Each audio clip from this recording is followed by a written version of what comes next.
Good morning, everyone. Today we are going to look at a dishwasher and look at cold water for the bathtub. We're also going to look at the front door lock. Apparently it's having issues with closing and not quite unlocking, or locking for that matter. Oh yeah, the other thing I should mention, the house is probably haunted. There was a guest that was here last weekend, and she said, well, first she checked out very early and said, hey, I'm checking out, letting you guys know, this morning I was woken up twice and the sheets were ripped off of me. I could feel that they were just ripped off of me. So your house is haunted, basically, is what she said. No other reports of a house being haunted or anything like that. So really curious. So maybe I'll walk around, let this thing record a bit, and see if there's I don't know, any paranormal activity. But let's go.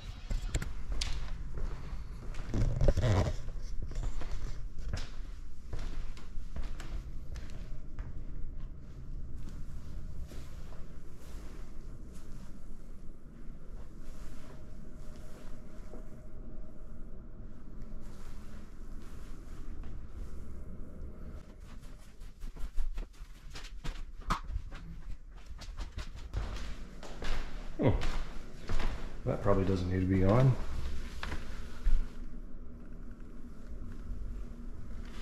Okay.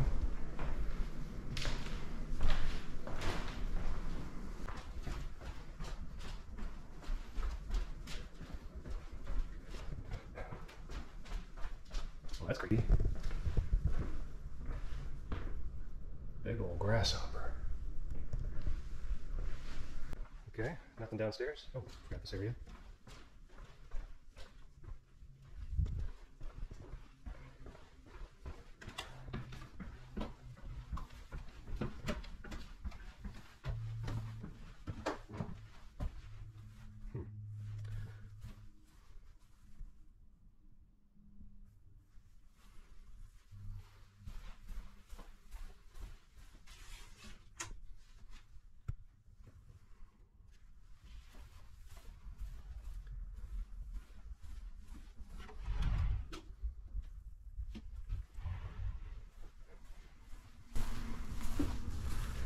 Is that a secret closet? Oh, that's cool. Oh, that is real cool. How cool is this?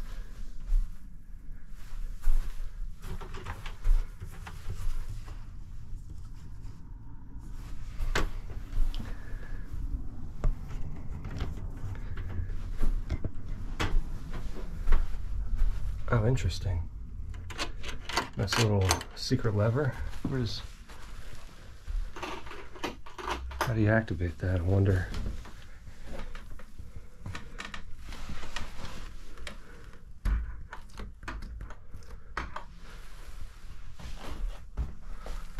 Wonder if there's, is that what this is for? That's gotta be. Let's take a look at that. Oh, the light.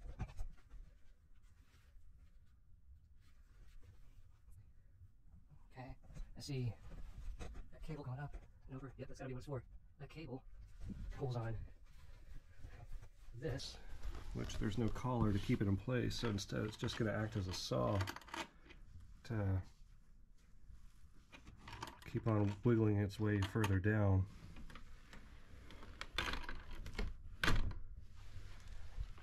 I thought maybe the trim is off because that was popped out, but no, that's how it's supposed to be. Then pull that, and now that opens up.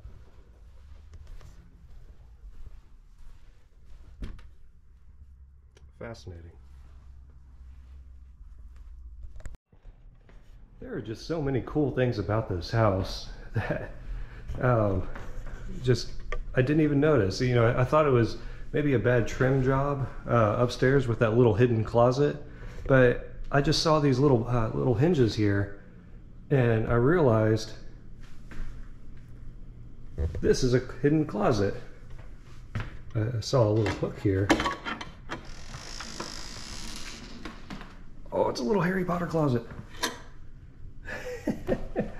How cool is that? Oh, we have a light too. Oh, that'd be kind of eerie at night. You see light coming from the floor, but yeah, that's kind of cool. Now granted, you're probably thinking, well, of course it's a closet. I knew what it was right when I walked in. It's built out instead of built in. Yeah, well, maybe somebody wanted to put a shelf up and try to make it look as seamless as possible. I would have probably painted those hinges though, but that's pretty cool.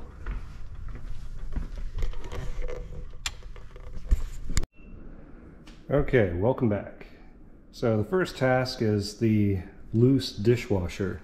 Obviously it was on whenever I got here, but check that out. It wants to pitch forward whenever you pull on it, and it turns out it's not connected to anything.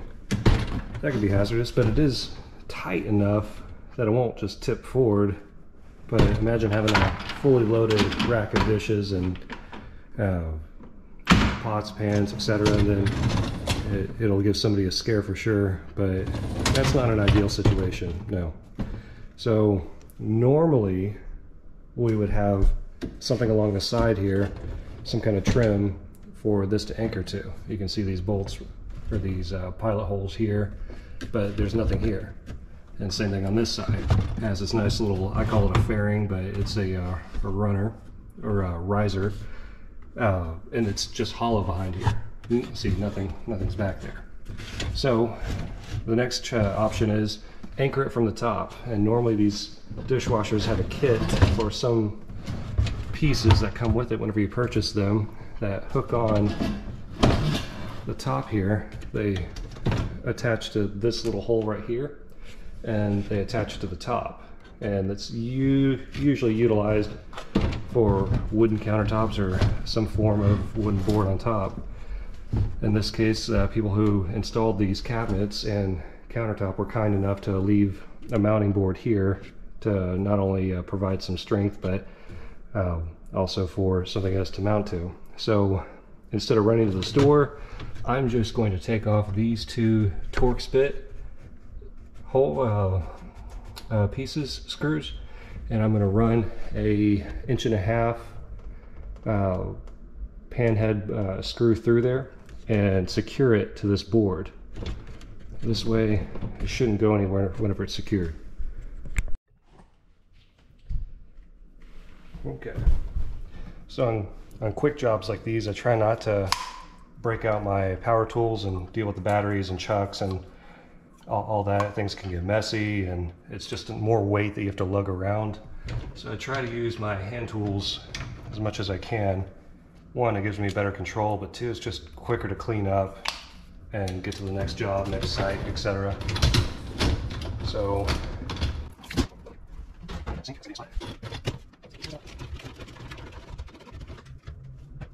these screws are doing is securing plastic frame surrounded to the membrane side. It's keeping it tight, but I really don't need it. It's secured. It's compressed. On the top.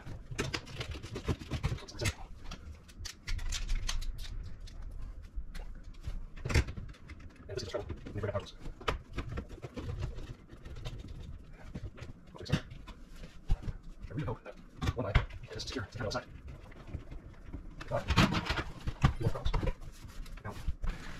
I'm sucking the plastic up. Inherently, I'm deforming the shape of this square rectangle dishwasher. So what I have to be conscious of is not sucking it up too much, because then it could break the seal between the door and the dishwasher box.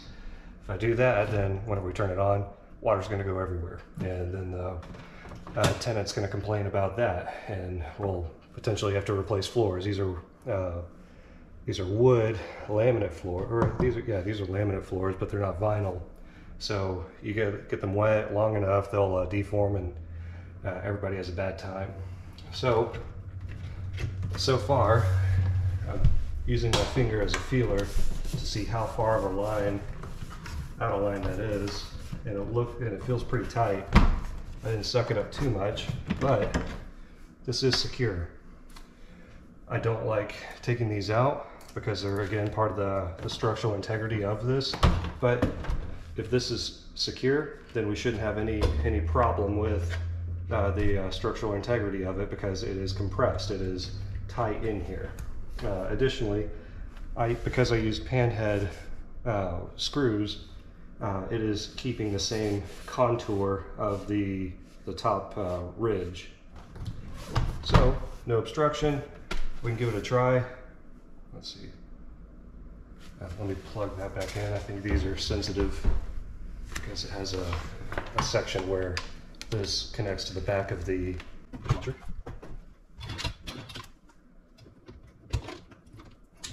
But we'll give it a try with it running, and no water comes out. Mission accomplished, right? That's secure. We'll do it normal. Actually, we'll do it now. We're just start it.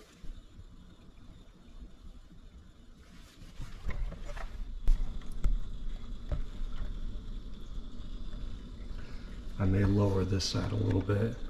It seems like it's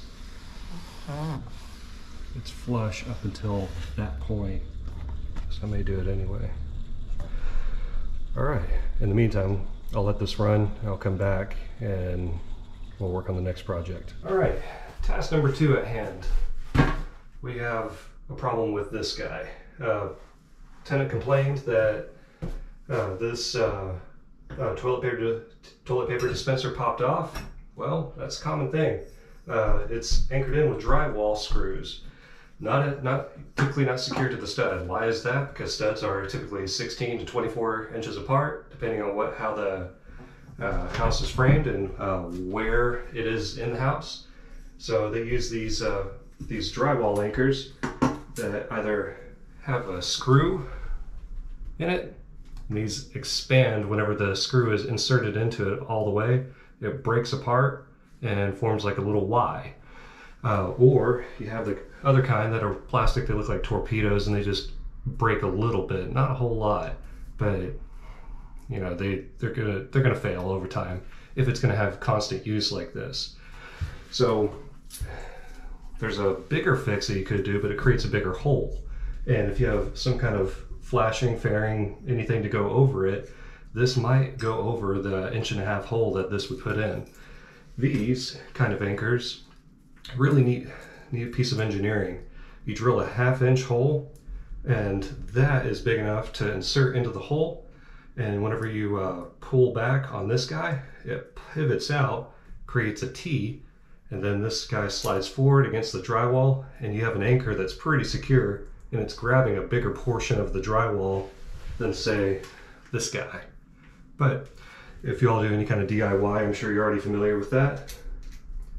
But fun to reiterate that there are different types of anchors you could use. So let's take this apart and see what we have.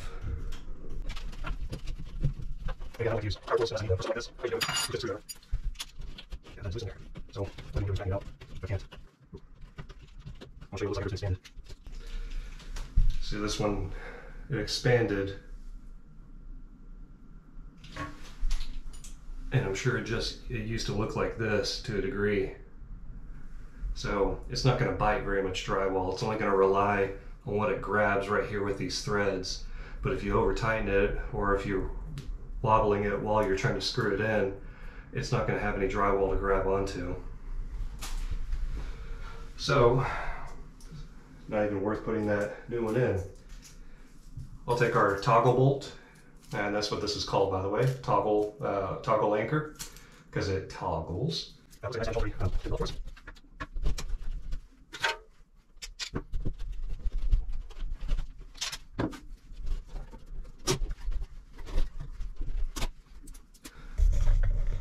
Not sure if you can see that, but after that toggle bolt has been inserted, you snap off the sides, so you get rid of all this excess material, because you never know if you're going through a 3/4 inch, however far back the back of whatever you're anchoring to exists. Now we'll take our plate.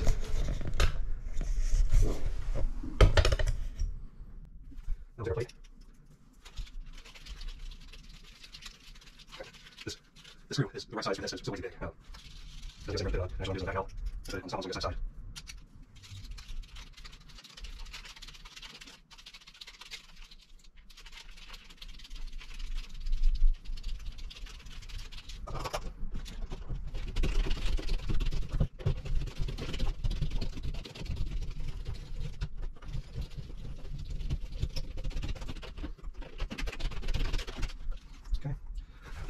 usually use a 2.5, maybe smaller, 2 millimeter Allen head, and it hooks on one side, and then you use an Allen key to push this screw down and pinches that cleat. That's what keeps the plates on the side. Now, if there's a round, I would have these fold around. I don't see an Allen key on top, I see a rectangle long, because I don't have a little dot on top side of this every time I pull these fold over. But that's the design, and it looks like it's pretty well worn. I love using a cleat for this to adhere to. So it's probably done on purpose, because you were said on this, you pull on it, it's not pretty anchor. This is fairly smooth right here, so it's not going to have too much light when you pull it. So we'll keep continuity of leaving that screw on top.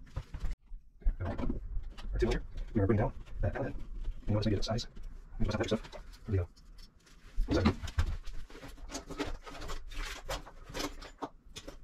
Well, a pinch for those who don't know. If you small enough force it will work, especially if it's something that uses a whole lot of pressure. But this, we'll keep it secure too. It's definitely like a 70 seconds, something real tiny. But it is not secure. We'll keep going down. And this just works like that. We'll try something else. Okay. Looks like it's a 5/64 for those who were betting on what size it was, or no, or was curious. That is pretty secure now. Just for good measure, I'm going to tighten the other one. Not that it had any issues. Okay. Good. Good. It's not going anywhere. Alright, coming back to our dishwasher. It's been running for about 12 minutes. We'll go ahead and give it a cancel. So far I don't see any water on the floor. That's good.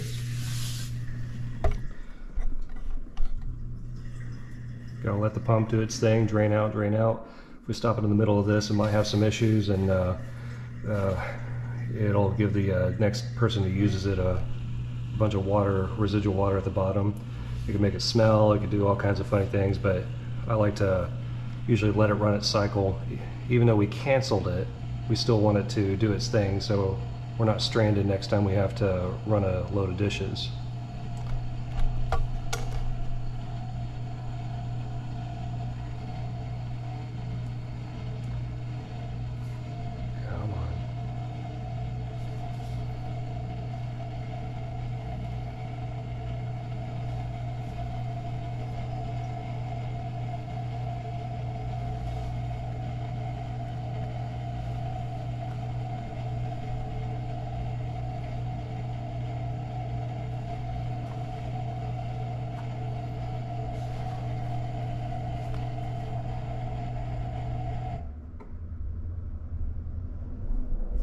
Okay, we're good. Check the top. Feels dry. No issues. Dry, dry, dry. Looks like it is all retained. Nice seal up top. A little bit of water from whenever we pulled it back. I think we're good. All right.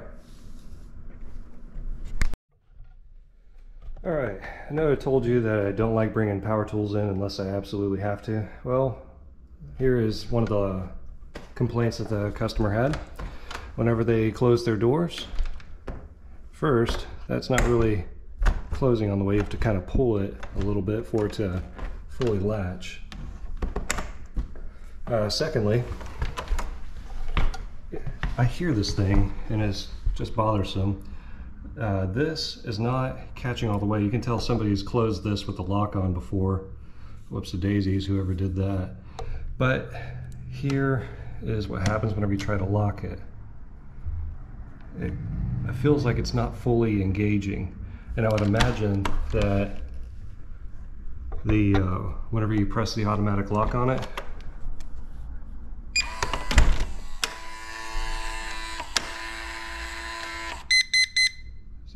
not fully engaging here, but if you twist it all the way, it can go all the way to here. So, and it feels like it's only stopping right about here. So not a huge deal, but it has potential for more. So what we'll do, this hole is fairly shallow. First we can push this over just a couple of millimeters and maybe drill this out a little bit. I have to be careful not to go too far, but what we'll do is just relax this a little bit to give it some breathing room, because like I said, it's stopping right about here. So where is that in the relation to things? So it just needs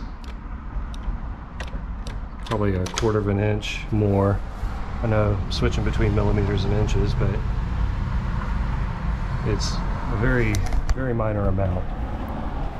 Okay.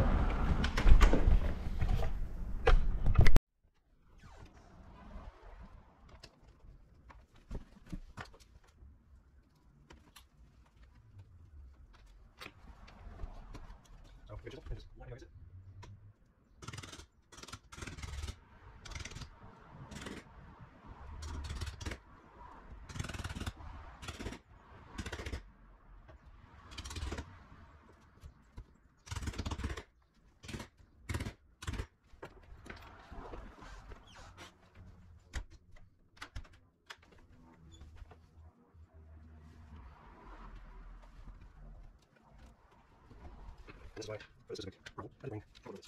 Normally I'll bring a bit, but I'll do it.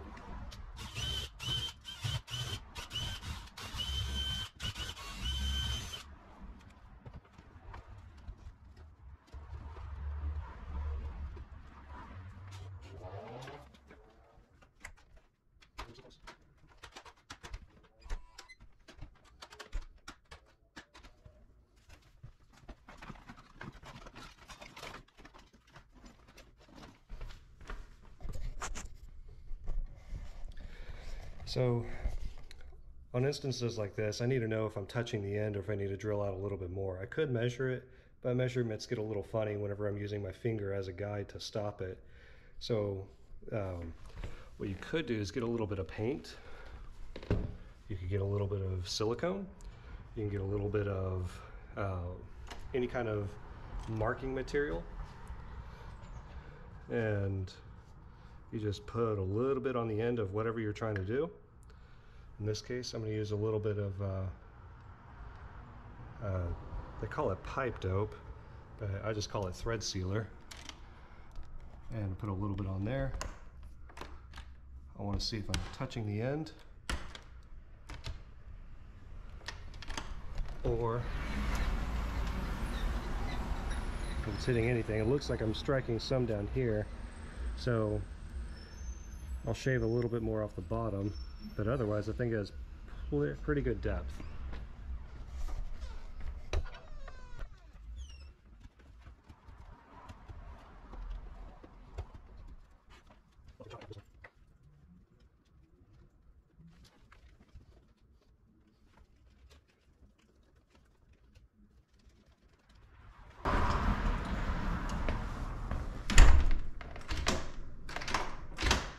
Oh, you can feel that action. Perfect. Minimal catching. Press it real quick. Oh, goodness. I love it. Okay. We'll wipe that off. We'll clean this mess up that I've made. And we'll check on the next project. Okay, customer complaint number, where are we? 4, I think. Bathtub water is not getting hot, or it's not getting cold. Normally it's the opposite. I'm being told that it goes from warm to really warm to hot. There's no in between. And granted, where we live, it's been rather hot lately. So it could just be the water coming from the ground. The ground is so hot that it's just radiating into the cold water lines, which is all water lines for that matter. But it could be so hot outside that it's inherently making the cold water hot. So there's nothing we can do about that. But we'll take a look anyway and see if maybe the cartridge is flipped or they had the lines run backwards. I see that it's a delta. So it is common for, and I've done it before, where I've inserted the cartridge upside down to where hot water is coming out of the cold water side. So we can take a look at it.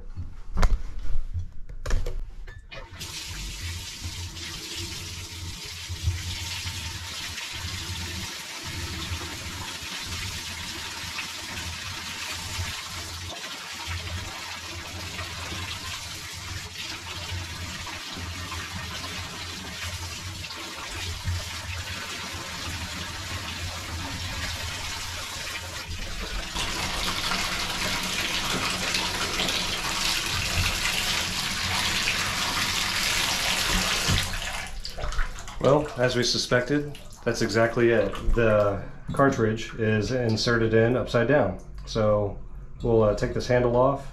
Maybe we can tighten this up a little bit too. And take this collar off. I think I have some silicone with me.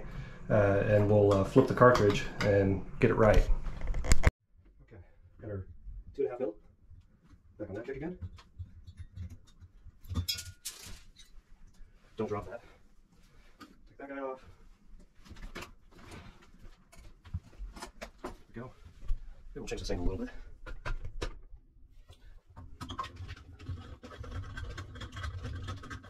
Some long screws. Good lord.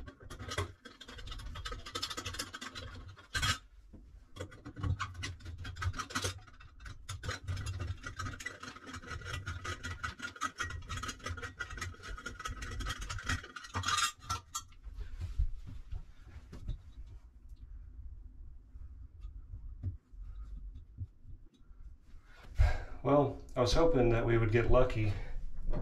Some of these valve sets have a little knob on it and a little shutoff valve on the inside. This one does not appear to be that type, so I'll have to shut the water off at the street in order to get this, undo this bonnet, and then flip the cartridge over. All right, water is turned off.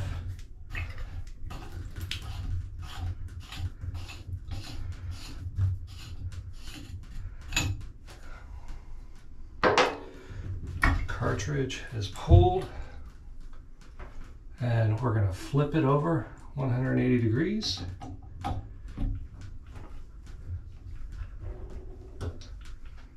You know, while we're at it, let's take a look at that back wall and see if there's anything for us to anchor to. Doesn't look like it. Well, there's something right there. It's just not very tight.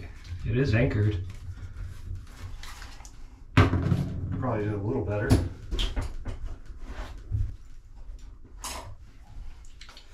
And it looks like somebody used a Torx bit. Let's see. Maybe let's start with the T25. That seems to be the most common. T25. We'll put our extension on. Oh, it's not even. It's just loose in there.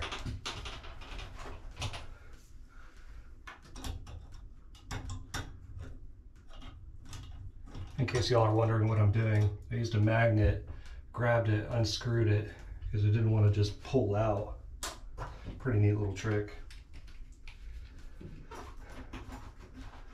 And I just so happen to have a longer screw that I might be able to utilize.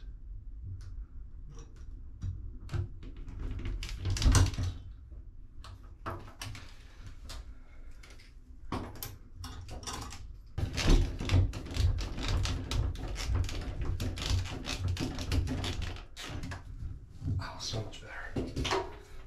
Okay.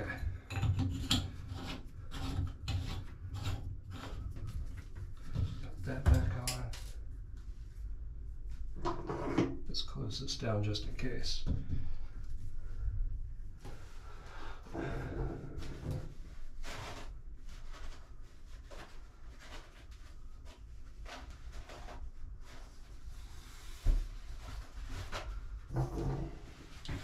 Now normally, whenever you're tightening this up, you would use a cloth or some kind of rubber clamps, but because I don't have any up here at least, and I didn't want to go back down to the truck to lug it up, I'm just going to use some toilet paper.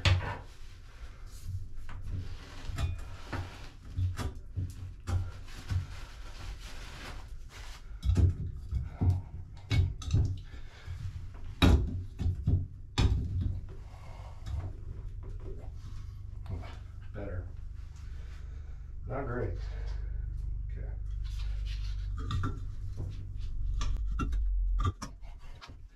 Okay.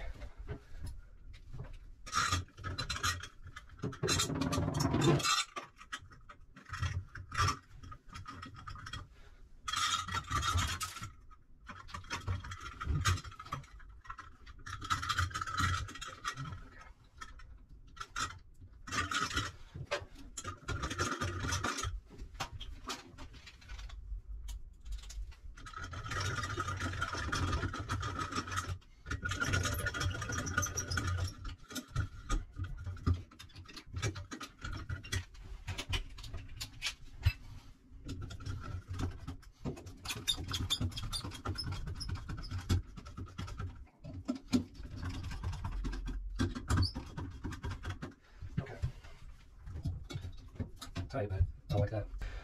Okay, so while we're on the subject, let's say you want your hot water hot. Well, this little guy is a thermostat that comes stock with your Delta or Glacier Bay or whatever kind of brand faucet material you get. And it's just not hot enough. They usually set it to a very low temperature. I usually bump it up to like the 75%. But you twist it one way to go hotter, you twist it the other way to go colder. Pretty straightforward. But let's do that. Put our beauty ring on. Okay.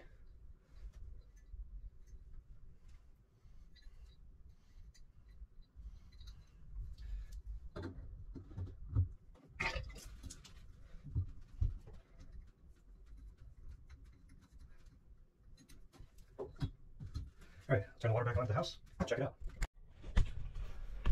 All right, well, welcome back. We'll give it a go. Cold, hot. And you can see the light kind of flickered a little bit whenever it went from cold to hot. That means the tankless water heater kicked on, started sucking some energy. All right, well, it would appear that that was a success. While we're at it, went ahead and came up over, went from over here to over here. I'm gonna check on this guy. That appears to be loose. I can find problems all day long if I wanted to, but I'll just give him the courtesy of fixing that. So, because you know it's going to fail again, just like the one downstairs that I just repaired. So we'll give that a tighten. Everything's already cleaned up. Just a recap of what we've done today. We fixed this hot water, cold water situation. Turns out it was not because it's hot outside, but rather because of the cartridge being flipped upside down. That happens. Some people plumb the water. They think hot's hot and they think cold's cold. They hook up the red to the red and the white, the blue to the blue. But it turns out whoever initially plumbed it, whenever they built it, they swapped it around somehow, and well, we're left with this kind of mess. So, not blaming anybody for it, but it happens. I've been a victim of that as well. For what I think is hot, I'm looping it that way, and it turns out it's not. So come in, flip the cartridge, you're good to go. So we've done that. We fixed the front door, we secured the dishwasher, and we tightened the toilet paper holder to the wall. So successful, and it took about 2 hours to do all this. So we got a lot more to do today. All right.